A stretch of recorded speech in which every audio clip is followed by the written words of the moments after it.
उपप्राध्यापक चलाउनेलाई कुट्ने नेभी संघका कार्यकर्ताको मुद्दा फिर्ता लिने सरकारको निर्णय। बालेन शाहको भारतीय सिनेमा लक्षित श्रृङ्खलाबद्ध प्रतिवाद। सडकमा गोलभेडा फालेर मूल्य बढाउने खेल। विद्यालय कर्मचारीको आन्दोलन रोकियो, वार्तामा सहमति जुटिन। 16 असारदेखि गिट्टी बालुवा नबेच्ने क्रसर उद्योगको चेतावनी। राष्ट्रिय स्वतन्त्र पार्टीको 1 वर्ष उत्साह छ तर बराली निडर। कीर्तिमानी साझेदारीका बावजुद हार। जग्गाधनीको छोरा बनेर कीर्तिपुरमा 2 रोपनी जग्गा बेच्ने प्रयास। केन्द्रीय कारागारमा मिटर ब्याज र असुली धन्दा चलाएको भन्दै गृह मन्त्रालयमा उजुरी। अख्तियार प्रमुखको लाचारी। सरकारी कार्यालयमा खुल्याम पैसा माग्छन् तर केही गर्न सक्दैनन्। बाढी पहिरो अपडेट। 4 जनाको मृत्यु, 28 जना अझै बेपत्ता। 11 महिनामा काठमाडौँ महानगरको राजस्व 8 अर्ब। आफ्नै हाकिम विरुद्ध मनपरी लेख्नेलाई पनि कारबाही हुन्छ भन्दै अख्तियार प्रमुख राईले भने। सबैले नसगाए विद्युत आपूर्तिमा विपत्ति आउन सक्छ भन्दै कुलमान घिसिङले भने। आजदेखि काठमाडौँ महानगरका हलमा भारतीय फिल्मको प्रदर्शन रोक्ने बालेन शाहको घोषणा। भारतीय फिल्मको प्रदर्शनमा पोखरा महानगरपालिकाले पनि रोक लगायो। भारतीय फिल्मको प्रदर्शन रोक्ने बालेन शाहको घोषणाबीच मन्त्रालयले भन्यो गम्भीर धराकर्षण। सरकारी अस्पतालले नै स्वास्थ्य बीमालाई धराशयी बनाउँदैछन् भन्दै तोसीमा कार्कीले भनिन्। केपी ओलीले भने संवैधानिक प्रक्रिया बाहिरबाट कोशीको नाम परिवर्तन हुँदैन, एमाले सरकार रहन्छ। यसपालि बर्खे विपदका लागि 10,000 सुरक्षाकर्मी परिचालन। अरु के छ तयारी, यसबारे महत्त्वपूर्ण जानकारी। भारतीय पक्षले अनाधिकृत रूपमा नेपाली भूमि नाप गरेको भन्दै छानबिन गर्न राष्ट्रिय स्वतन्त्र पार्टीको माग। यहाँ लोडसेडिङ गराएर भारतमा बिजुली बेचेको होइन भन्दै कुलमान घिसिङले भने। प्याजको मूल्य बढी लिएमा कारबाही हुने। माफी माग्दै आदिपुरुषको निर्माता कम्पनीले पठायो मेयर बालेन शाहलाई पत्र। बाढी पहिरोमा 4 को मृत्यु, कति बेपत्ता भए, यसबारे महत्त्वपूर्ण जानकारी। संसदीय समितिमा अख्तियार प्रमुख। नक्कली भुटानी शरणार्थी प्रकरणमा नाम मुछिएको विषयमा मौन। केपी ओलीको निर्देशन। कोशी बाहेक बजेट यथास्थितिमा पास नगर्नुस्। बाढी पहिरोबाट बेपत्ता भएकाको खोजी गर्न राष्ट्रिय प्रजातन्त्र पार्टीको सरकारसँग माग। वानेक्सबेटको प्रचार गरेर पक्राउ परेका कलाकारले 5 देखि 40 लाखसम्म लिएका थिए। नदीमा फोहोर मिसाउने ट्याङ्करलाई ललितपुर महानगरले तिरायो। 1 लाख रुपैयाँ जरिवाना। बालेन शाहको निर्णय बारेमा दीपकराज गिरीको भनाई। आदिपुरुष मात्रै बन्द गरौं, सबै हिन्दी फिल्म रोक्दा अप्ठ्यारो पर्छ। मनोज मुन्तसिरले भने आदिपुरुषका केही संवाद यसै साता परिमार्जन गर्छौं। भारतीय चलचित्रमा रोक लगाउने केन्द्रको निर्णयमा सबैले साथ देऊ भन्दै भीम रावलले भने। विश्वकप छनौट। जिम्बाब्वेसँग नेपाल 8 विकेटले पराजित। यसबारे महत्त्वपूर्ण जानकारी पनि आजकै भिडियोमा। नमस्कार दर्शकवृन्द, तपाईहरुलाई हार्दिक स्वागत छ हाम्रो च्यानल स्मार्ट खबरमा। दैनिकी जस्तै तपाईहरुमा आजका पनि मुख्य समाचारहरू लिएर उपस्थित भइसकेका छौं।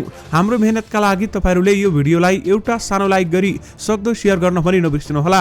यदि तपाईहरुले अहिलेसम्म हाम्रो च्यानल स्मार्ट खबरलाई सब्स्क्राइब गर्नुभएको छैन भने सब्स्क्राइब गर्नुहोला अनि नजिकै आउने बेल आइकनलाई क्लिक गरी अलमा क्लिक गर्न पनि नबिर्सनुहोला। आउनुहोस् दर्शक महानुभावहरु, आजका मुख्य समाचारतर्फ लागौं। पहिलो खबर काठमाडौँ महानगरपालिकाका मेयर बालेन शाहको प्रसंगबाट सुरु गर्न चाहे। काठमाडौँ महानगरपालिकाका मेयर बालेन शाहले आजदेखि महानगरभित्रका फिल्म हलमा भारतीय चलचित्र प्रदर्शन गर्न नदिने बताएका छन्।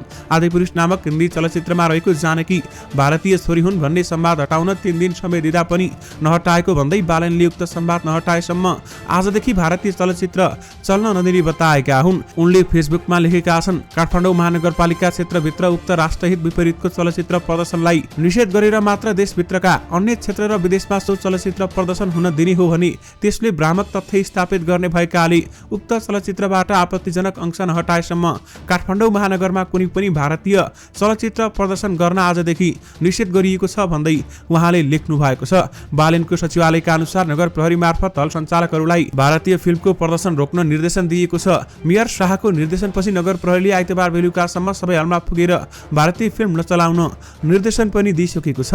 काठमाडौँ महानगरका 32 वडाभित्र 17 वटा फिल्म हल रहेका छन्। बालेनले उक्त फिल्मबाट नेपालमाथि सांस्कृतिक आक्रमण अथवा अतिक्रमण भएको बताएका छन्। यो समाचार तयार पार्दासम्म फिल्म निर्माताले भारतमा उक्त संवादलाई सच्याएका छैनन्। बरु उल्टै फिल्मका गीतकार तथा लेखक मनोज मुन्तसिरले सन् 1903 अघि नेपाल भारतकै अंश रहेको आपत्तिजनक अभिव्यक्ति दिएका छन्। मेयर शाहले शुक्रबार सञ्चार तथा सूचना प्रविधि मन्त्रालयलाई पनि पत्र पठाउँदै आदिपुरुषमा रहेको उक्त संवाद नसच्याए नेपालभर भारतीय फिल्मको प्रदर्शन रोक्न आग्रह गरेका थिए। आउनुस् अब अर्को समाचारतर्फ लागौं। भारतीय फिल्म आदिपुरुषलाई समावेश भएको जानकी भारतकी छोरी हुन् भन्ने संवाद नसचिएसम्म भारतीय फिल्मको प्रदर्शनमा रोक लगाउने घोषणा पोखरा महानगरपालिकाले पनि गरेको छ। पोखराका फिल्म हलहरूलाई पत्र पठाउँदै मेयर धनराज आचार्यले यस्तो निर्णय गरेका हुन्।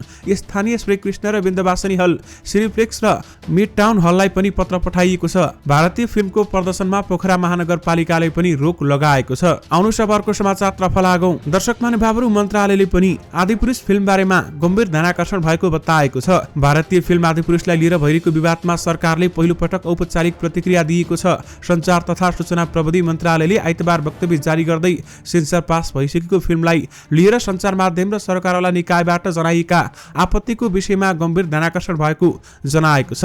सहायक प्रवक्ता विशाल सापकोटाद्वारा जारी विज्ञप्तिमा जेठ 31 गते फिल्म जाँच गर्दा राष्ट्रिय विभूतिको रूपमा रहेकी जानकीलाई भारतीय बेटीको रूपमा प्रस्तुत भएको संवाद हटाउन लगाई सो पश्चात सेन्सर पासको प्रमाणपत्र दिएर सार्वजनिक प्रदर्शन गर्न अनुमति दिएको उल्लेख गरिएको छ। भारतीय फिल्मको प्रदर्शन रोक्ने बारेमा बालेन शाहको घोषणा बीच मन्त्रालयले पनि गम्भीर ध्यानाकर्षण भएको बताएको छ। आउनुस् अब अर्को समाचारतर्फ लागौं। दर्शक महानुभावहरू, यसैबीच एउटा अर्को ठूलो खबर आएको छ। भारतीय चलचित्र आदिपुरुषको निर्माता कम्पनीले काठमाडौँ महानगरपालिकाका मेयर बालेन शाहलाई पत्र पठाएर उनले प्रश्न उठाएको चलचित्रको संवाद बारेमा प्रष्टीकरण दिएको छ। आज सो कम्पनीले इमेल मार्फत पत्र पठाएर मेयर शाहलाई पत्र पठाएर प्रष्टीकरण दिएको हो। कम्पनीकी राधा दासद्वारा हस्ताक्षरित पत्रमा विवादित संवाद माता सीताको जन्मस्थलसँग सम्बन्धित नभएर आम महिला विशेष गरेर भारतसँग सम्बन्धित भएको कम्पनीले प्रष्टीकरण दिएको छ। सीतालाई भारतीय छोरी भनेर सो चलचित्रमा उल्लेख गरेपछि मेयर शाहले सो शब्द नसच्याएसम्म काठमाडौँ महानगरभित्र चलचित्र चलाउन नदिने घोषणा गरेको केही घण्टामै कम्पनीले प्रष्टीकरण दिइसकेको छ। कम्पनीले कुनै पनि किसिमले नेपाली जनताको भावनामा ठेस पुर्याउने चलचित्रको उद्देश्य नरहेको बताउँदै माफी समेत मागेको छ। यस चलचित्रलाई कलाको रूपमा बुझिदिन र इतिहासलाई धेरै दर्शकसम्म पुर्याउने चलचित्रको उद्देश्यलाई सहयोग गर्न समेत कम्पनीले आग्रह गरेको छ। यता बालेनले भने आपत्तिजनक सन्देश उक्त चलचित्रको मूल भागबाट नहटाएको भन्दै काठमाडौँ महानगरपालिकामा भारतीय चलचित्र निषेध गर्ने बताइसकेका छन्। यसैबीच माफी माग्दै आदिपुरुषको निर्माता कम्पनीले मेयर बालेन शाहलाई पत्र पठाएको छ। आउनुस् अब अर्को समाचारतर्फ लागौं। कोशी प्रदेशमा शनिबार रातिदेखि अविरल वर्षापछि आएको बाढी र पहिरोमा 4 जनाको मृत्यु भएको छ भने 28 जना बेपत्ता भएका छन्। बाढी र पहिरोले ताप्लेजुङ, सङ्खुवासभा, पाँचथर र भोजपुरमा 1-1 जनाको मृत्यु भएको प्रहरीले जनाएको छ। कोशी प्रदेश प्रहरी कार्यालयका प्रमुख राजेशनाथ वास्तोलाले दिएको जानकारी अनुसार सङ्खुवासभामा बाढीले बगाएर 1 जनाको मृत्यु भएको छ। अन्य 3 जनाको पहिरोले पुरिएर मृत्यु भएको हो।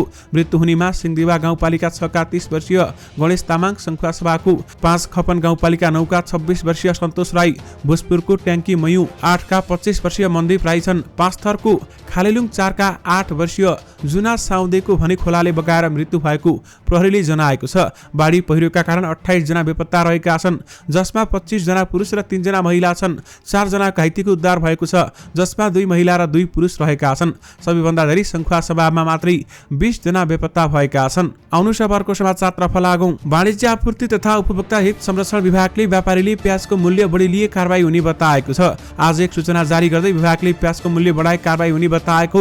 आगामी आर्थिक वर्षका लागि पेश गरिएको बजेट वक्तव्यमा प्याजको आयात मूल्य अभिवृद्धि कर लागेको बहानामा वस्तुको स्वाभाविक मूल्य भन्दा उच्च मूल्य कायम गरी बेचबिखन गर्ने कार्य उपभोक्ता संरक्षण ऐन 2075 बमोजिम दण्डनीय अपराध भएको बेहोरा सबैमा विदितै छ। विभागले जारी गरेको सूचनामा भनिएको छ। बजारमा प्याजको मूल्य अत्याधिक मूल्य वृद्धि भएका बारेमा विभागले उपभोक्ताको गुनासो आएको समेत विभागले जनाएको छ। विभागका अनुसार बजारमा प्याजको अस्वाभाविक उतार चढाव महसुस हुनासाथ विभागले बजारको आपूर्ति प्रणालीको अध्ययन तथा अनुगमन गरिरहेको छ। विशेष गरी प्याजको मूल्य बढी लिएमा कारबाही हुने बताइएको छ। आउनुस् अब अर्को समाचारतर्फ लागौं। राष्ट्रिय स्वतन्त्र पार्टीका उपसभापति एवं सांसद डोल प्रसाद अर्यालले भारतीय पक्षले नेपाली भूमिको नाप जाँच गरेको भन्दै छानबिन गर्न माग गरेका छन्। प्रतिनिधि सभाको बैठकमा बोल्दै भारतले कञ्चनपुर स्थित भुजेला गड्डा चौकी हुँदै सुक्खा सालसम्मको भूमि नाप जाँच गरेको भन्दै त्यसको सत्य तथ्य छानबिन गर्न माग गरेका हुन्। उनले यही असार 1 गते भारतीय प्राविधिकहरूको टोलीले एकतर्फी रूपमा सो जमिनमा नाप जाँच गर्दा पनि नेपालका सुरक्षाकर्मीहरूले सुइँको समेत नपाएको भन्दै आपत्ति समेत जनाएका छन्। आउनु अर्को समाचारतर्फ लागौं। नेपाल विद्युत प्राधिकरणका कार्यकारी निर्देशक कुलमान घिसिङले देशभित्र लोडसेडिङ गराएर भारतमा बिजुली नबेचेको बताएका छन्। पत्रकार सम्मेलन गर्दै घिसिङले नेपालमा विद्युत कटौती गरेर भारत पठाएको भन्ने सामाजिक सञ्जालमा आएका टीका टिप्पणी सत्य नभएको बताएका छन्। उत्पादन भएर यहाँ खपत नभएको बिजुली मात्र हामीले बेच्ने हो उनले भने। हामी पिक समयमा पनि 400 देखि 500 मेगावाट बिजुली बिक्री गर्न सक्छौं। प्राधिकरणले प्रयोग गरिरहेको सिस्टममा आएको समस्याका कारण केही समस्या अघि नेपालले गडबडी झेल्नु परेको उनले बताए। समस्या आएको बेलामा पावर प्लान्ट आफै अफ हुन्छ, यहाँ गडबड गरेर निर्यात गर्न पनि मिल्दैन भन्दै उनले भने। अहिले नेपालको विद्युत उत्पादन 2000 मेगावाट पुगेको छ। कुल उत्पादन क्षमता भने 2700 मेगावाट हो। सबै क्षमता अनुसार सबै बिजुली उत्पादन भने नहुने उनी बताउँछन्। कुनै दिन कुनै आयोजनाको विद्युत उत्पादनमा अवरोध आउन सक्छ, त्यसो हुँदा पनि 2500 देखि 2600 मेगावाट उत्पादन हुन्छ। 2000 मेगावाट खपत हुँदा पनि 500 मेगावाट बढी हुन्छ भन्दै उनले भने। पिक समयभन्दा अन्य समयमा उत्पादित विद्युत बिक्री नगरेमा घाटा हुने समेत उहाँले बताउनु भएको छ। आउनु अर्को समाचारतर्फ लागौं। अनलाइन बेटिङ मार्फत सट्टेबाजी सम्बन्धी प्रचार गर्दा केही कलाकारहरूले 40 लाखसम्म लिएको पाइएको छ। काठमाडौँ उपत्यका अपराध अनुसन्धान कार्यालयले उनीहरूमाथि गरेको प्रारम्भिक अनुसन्धानका क्रममा 40 लाखसम्म लिएको स्वीकार गरेका छन्। पक्राउ परेका 8 जना कलाकार र तथा युट्युबर मध्ये कतिले 5 लाख कमाएको र कतिले 4 लाखसम्म कमाइ गरेको बताएका छन्। कार्यालयका प्रमुख प्रहरी वरिष्ठ उपरीक्षक डाक्टर मनोज केसीले यसबारेमा जानकारी दिनुभएको हो। गत बिहीबार अनलाइन बेटिङ प्लेटफर्म मार्फत सट्टेबाजी प्रचार गरेको आरोपमा प्रहरीले बलचित ध्रुवे भनिने कलाकार मरिचमान श्रेष्ठ र टेलिसिरियल खेलिरहेका राजु मास्टर भनिने राजु पौडेल सहित म्याकुरी भन्ने पवन खतिवडा, एलिस राई, ज्वलन घरतीमगर, गणेश देवकोटा, सरोज घिमिरे, भटभटे माइला भन्ने बेगम नेपालीलाई पक्राउ गरेको थियो। उनीहरूले पैसा लिएको स्वीकार गरेको केसीले बताएका छन्। उनीहरूले कमिसनको पैसा 1x बेट मार्फत सिधै दिने गरेको पनि पाइएको छ। केही कलाकारहरूलाई निगरानी गरिरहेको र सिजी बेटका विषयमा समेत अनुसन्धान भइरहेको डाक्टर केसीले बताउनु भएको छ। कलाकार एवं युट्युबरले विज्ञापन गरी सट्टेबाजीमा युवा पुस्तालाई आकर्षण गरेको भन्दै प्रहरीले अपरेसन चलाएको छ। यद्यपि थप यसबारेमा अनुसन्धान भने भइरहेको छ। आउनु अर्को समाचारतर्फ लागौं। चलचित्र निर्माता एवं कलाकार दीपक राज गिरीले नेपाली हलहरूमा सबै हिन्दी फिल्म चल्न नदिँदा गलत अर्थ जाने बताएका छन्। काठमाडौँ महानगरपालिकाका मेयर बालेन शाहले सोमबारदेखि यानि कि आजदेखि नगरभित्रका हलहरूमा सबै हिन्दी फिल्म चल्न नदिने घोषणा गरेपछि गिरीको यस्तो प्रतिक्रिया आएको हो। मेयर शाहले आदिपुरुषमा रहेको सीताबारीमा विवादित संवाद फिल्मको मूल कपीबाटै नहटाएसम्म अरू हिन्दी फिल्म पनि चल्न नदिने घोषणा गरेका थिए। तर दीपकले सबै हिन्दी फिल्म बन्द गर्दा धेरै कुरा उता भारतबाट आउने अवस्थामा गलत अर्थ लाग्ने भन्दै चिन्ता समेत जनाएका छन्। समस्या आदिपुरुषले निकालेको हो, त्यसैले आदिपुरुष मात्रै बन्द गरौं उनले भनेका छन्। उताबाट आउने सबै हिन्दी फिल्म बन्द गर्दा गलत अर्थ लाग्ला कि उताबाट त धेरै कुरा आउँछ भन्दै उहाँले बताउनु भएको छ। आउनु अर्को समाचारतर्फ लागौं। विवादित दक्षिण भारतीय चलचित्र आदिपुरुषका संवाद लेखक केही संवाद यसै साता परिमार्जन हुने बताएका छन्। चौतर्फी आलोचना भएपछि ट्विट मार्फत उनले आफू आफ्ना संवादका पक्षमा तर्क दिन सक्ने बताए। तर दर्शकको भावना भन्दा ठूलो आफ्ना लागि केही पनि नभएको बताउँदै उनले फिल्म निर्देशक ओम राउतसँग संवाद परिमार्जन गर्ने सहमति भएको बताएका छन्। आफूले फिल्ममा 4000 भन्दा बढी संवाद लेखेको तर 5 लाइनका आधारमा आफ्ना आलोचना गरेको भन्दै गुनासो गरेका छन्। रामकथाबाट सिक्ने पहिलो पाठ भनेको हरेक भावनाको सम्मान गर्नु हो। सही हो या गलत, समय बदलिन्छ, अनुभूति रहन्छ। आदिपुरुषमा 4000 भन्दा बढी लाइनका संवाद लेखे, 5 लाइनमा केही भावनामा चोट पुग्यो भन्दै उहाँले बताउनु भयो। यद्यपि संवादहरू परिमार्जन हुन्छन् भन्दै उहाँले बताउनु भयो। आउनु अर्को समाचारतर्फ लागौं। काठमाडौँ महानगरका हलमा कुनै पनि हिन्दी फिल्म चल्न नदिने मेयर बालेन्द्र शाहको निर्णयमा साथ दिने नेकपा एमालेका नेता भीम रावलले सबै देशभक्त नेपालीहरूलाई आह्वान गरेका छन्। आफूले दिएको अल्टिमेटम भित्र दक्षिण भारतीय चलचित्र आदिपुरुषको मूल भागबाट सीता भारतकी छोरी हुन् भन्ने गलत संवाद नहटाएपछि मेयर बालेनले आजदेखि हिन्दी फिल्म प्रदर्शनमा रोक लगाउने बताइसकेका छन्। उक्त निर्णय नेपालको सांस्कृतिक अतिक्रमण विरुद्ध उचित भएकाले त्यसमा सबै देशभक्त नेपालीले समर्थन गर्नुपर्ने नेता रावलको भनाइ छ। आउनु अर्को समाचारतर्फ लागौं। आइसिसी एकदिवसीय विश्वकप छनौटमा नेपाल घरेलु टोली जिम्बाब्वेसँग पराजित भएको छ। जिम्बाब्वेको राजधानी हरारेमा भएको खेलमा जितका लागि नेपालले दिएको 291 रनको लक्ष्य जिम्बाब्वेले 44 ओभरमै 1 बलमै मात्र 2 विकेटको क्षतिमा पूरा गर्यो। जिम्बाब्वेको जितमा कप्तान क्रेग एर्विन र सेन विलियम्सले शतकीय पारी खेले। एर्विनले अभिजित 121 रन र विलियम्सले अभिजित 102 रन बनाए। बेस्ली मध्यभरेले 32 रनको योगदान गरेर जोएलट गाम्बीले 25 रन जोडे। आशा गरिएका स्पिनर सन्दीप लामिछाने र दिपेन्द्र सिंह ऐरी आज निकै महँगो साबित भए। 10 ओभर बोलिङ गरेका लामिछानेले 77 रन दिए पनि कुनै विकेट भने लिन सकेनन्। पुरै 10 ओभर बोलिङ गरेका ऐरीले पनि कुनै पनि विकेट नलिई 58 रन दिएका थिए। विशेष गरी विश्वकप छनौटमा जिम्बाब्वेसँग नेपाल 8 8 विकेटले पराजित भएको छ। आउनुस अब अर्को समाचारतर्फ लागौं। आइतबार बिहान 7 बजेतिर व्यापारीहरूले कालीमाटी बजार प्रवेशको गेट भित्र सडक र अक्सनमा यार्डमा गोलभेडा फ्याँके। बिहान 3 बजे खुलेको बजारमा होलसेलमा बिक्री हुने गोलभेडा बेचिसकेपछि बाँकी रहेको गोलभेडा व्यापारीहरूले सडकमा मिल्काएका हुन्। कालीमाटी बजार विकास समितिका अनुसार आइतबार कालीमाटीमा फ्याँकिएका गोलभेडा काठमाडौँकै वरपरको काठ क्षेत्रमा उत्पादन भएका थिए। अरू बेलामा यहाँ कम मूल्य पाएको खण्डमा गोलभेडा पोखरा लगायत बजारमा लगिन्थ्यो। बजार विकास समितिको तथ्याङ्क अनुसार हरेक दिन 2500 क्रेट गोलभेडा पोखरा जान्थ्यो, तर शनिबार र आइतबार त्यसतर्फ गोलभेडा गएन, बरु सडकमा फाले। सामाजिक सञ्जालमा फोटो तथा भिडियो हाले। फलफुल तथा तरकारी थोक बजार व्यवसायी संस्थाका अध्यक्ष गीता आचार्यले भने किसानले तरकारी फालेको दाबी गरे। किसानले उत्पादन गरेको वस्तुले मूल्य नपाएपछि बाध्य भएर सडकमा तरकारी फ्याँक्नु परेको दाबी छ। दर्शक महानुभावहरू, यद्यपि अहिले भने के भन्न थालिएको छ भने सडकमा गोलभेडा फालेर मूल्य बढाउने खेल भइरहेको छ। दर्शक महानुभावहरू, तपाईहरुले साँचो सुन्नुभयो। सडकमा गोलभेडा फाल्ने अनि गोलभेडाको मूल्य बजार रेट बढाउने यस्तो हुन थालेको बताइएको छ। यसबारेमा तपाईहरुको धारणा के छ? हामीलाई यो भिडियोको कमेन्ट बक्स मार्फत बताउन भने नबिर्सिनुहोला। आउनु सबरको समाचारतर्फ लागौं। सरकार र विद्यालय कर्मचारी बीच आइतबार भएको वार्ता निष्कर्षमा पुग्न सकेको छैन। सहकारी कर्मचारी सरह तलब सुविधा पाउनुपर्ने माग गर्दै आन्दोलनमा उत्रिएका विद्यालय कर्मचारीले वार्तामा अर्थ मन्त्रालयको प्रतिनिधि सहभागी नभएको भन्दै वार्ता गर्न अस्वीकार गरेका थिए। विद्यालय कर्मचारी परिषदका अध्यक्ष गंगाराम तिवारीले भने अर्थ मन्त्रालयले हाम्रो लागि बजेट छुट्याउन नमानिरहेको हो, त्यसैले अर्थ मन्त्रालयको अथवा अर्थमन्त्रीको प्रतिनिधि जो पनि हामीसँग भएको सम्झौता कार्यान्वयन गराउन सक्छ त्यो तहको व्यक्तिको उपस्थितिमा मात्रै बस्छौं भन्ने अडान लिएपछि सोही अनुसार वार्ता गर्ने भनेर आजको वार्ता टुङ्गिएको हो। सरकारले विद्यालय कर्मचारीको मागको विषयमा छलफल गर्न शुक्रबार शिक्षा तथा मानव स्रोत विकास केन्द्रका महानिर्देशकको संयोजकतामा अर्थ मन्त्रालयको प्रतिनिधि, संघीय मामिला तथा सामान्य प्रशासन मन्त्रालय र शिक्षा मन्त्रालयका उपसचिव रहेको वार्ता टोली गठन गरेको थियो। यद्यपि विद्यालय कर्मचारीको आन्दोलन भने रोकिएको छ, वार्तामा भने सहमति जुटेको छैन। आउनु सब अर्को समाचारतर्फ लागौं। नेपाल क्रसर तथा खानी उद्योग व्यवसायी महासंघले क्रसर उद्योग नवीकरण नभएको भन्दै 16 असारदेखि ढुङ्गा गिट्टी बालुवाको बिक्री वितरण रोक्ने घोषणा गरेको छ। काठमाडौँमा पत्रकार सम्मेलन गर्दै महासंघले गत 11 माघमा भएको क्रसर उद्योगको दर्ता नवीकरण गर्ने निर्णय कार्यान्वयन नभएको गुनासो गरेको छ। 15 असारसम्म माग पूरा नभई देशभरका क्रसर उद्योगबाट निर्माणजन्य सामग्रीको आपूर्ति ठप्प पार्ने महासंघका अध्यक्ष सीताराम न्युपानेले बताए। सरकारले पछिल्लो समय अथवा पछिल्लो दिएको म्याद अनुसार अवैध रूपमा चलिरहेका क्रसर उद्योगहरू आगामी असार मसान्तभित्रै वैध भएर सञ्चालन गरिसक्नु पर्नेछ। आउनु सबरको समाचारतर्फ लागौं। एउटा कान्छो पार्टी जो स्थापना भएको 1 वर्ष नपुग्दै संसदमा चौथो ठूलो दल बन्यो अनि राष्ट्रिय राजनीतिको चर्चामा रहन सक्यो। त्यो पार्टी जो आफ्ना शीर्ष नेता रहेका सभापति रवि लामिछानेका कारण उपलब्धिको उचाइमा छ अनि विवादको केन्द्रमा।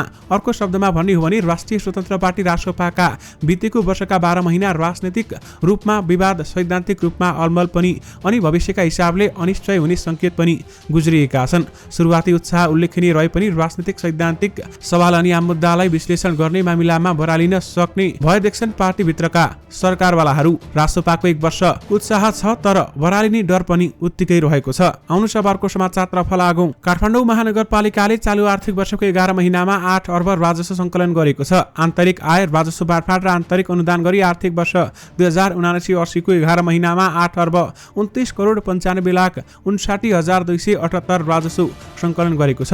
यो रकम महानगरको राजस्व लक्ष्यको 69% मात्रै हो। महानगरले चालु आर्थिक वर्षको लागि राजस्व लक्ष्य 10 अर्ब 42 करोड 95 लाख रुपैयाँ राखेको थियो, जसमध्ये सबैभन्दा धेरै प्रगति महानगरले आन्तरिक आयतर्फ गरेको छ। आउनु सबरको समाचारतर्फ लागौं। अख्तियार दुरुपयोग अनुसन्धान आयोगका प्रमुख आयुक्त प्रेम कुमार राईले कर्मचारी तन्त्रमा चेन अफ कमान्ड नरहेको बताएका छन्। आज राष्ट्रिय सभा अन्तर्गतको राष्ट्रिय सरकार समितिको बैठकमा बोल्दै उनले जसलाई जे मन लाग्छ त्यही गरेको र कसैप्रति जवाबदेही हुनुपर्छ भन्ने नदेखिको टिप्पणी गरेका छन्। आफ्नै हाकिम विरुद्ध पनि मन परी लेख्नेलाई कारबाही हुन्न भन्दै अख्तियार प्रमुख राईले भनेका छन्। प्रेम कुमार राईले सरकारी कार्यालयमा कर्मचारीले सेवाग्राहीसँग खुलेआम घुस माग्ने गरेको तर आफूहरूले कारबाही गर्न नसकेको स्वीकार गरेका छन्। यातायात कार्यालयमा अथवा मालपोत कार्यालयमा जाँदा कर्मचारीले घुसको मोलमोलाई गरिरहेको भेटिने समेत उनले बताएका छन्। हामीले उहाँहरूलाई कारबाही गर्न सकेनौं भन्दै उहाँले बताउनुभयो। आउनु सबरको समाचारतर्फ लागौं। नेकपा एमाले 7 प्रदेशका नेकपा एमालेबाट निर्वाचित प्रदेश सभासदहरूसँग भर्चुअल बैठक सम्पन्न गरेको छ। आर्थिक वर्ष 2080-81 का लागि प्रदेश सरकारद्वारा प्रदेश सभामा पेश गरेको नीति कार्यक्रम र बजेट बारेमा छलफल गर्न आयोजित भर्चुअल बैठकमा अध्यक्ष केपी शर्मा ओलीले सबै प्रदेश सभाका एमाले संसदीय दलका नेताहरूको